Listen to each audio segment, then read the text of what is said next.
لبيك اللهم لبيك لبيك لا شريك لك لبيك.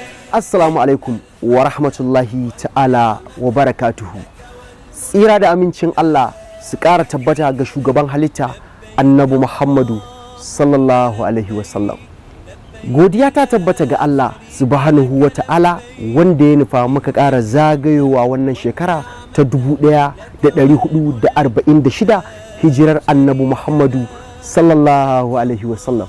Yaban gwani ya zama dole, ina gwanin wani ganawa. A yau ma wannan bawan Allah ya sake turo ni, ya ce na sanar da musulman duk duniya, musamman ma musulman Najeriya da jihar Filato baki daya.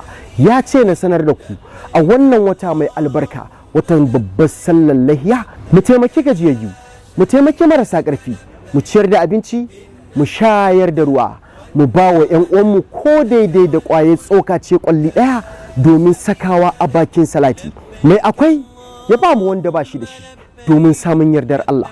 Wannan bawan Allah ba wani bane, wasu sun san shi, wasu ba su san shi ba. Alhaji Abubakar Imam Balagana, ɗawisun malaminmu mai faɗakar da maza da mata domin samun kusanci ga Allah subhanahu wa ta'ala. Sheikh Imam Balagana baya goye marayu, hadari malafar duniya.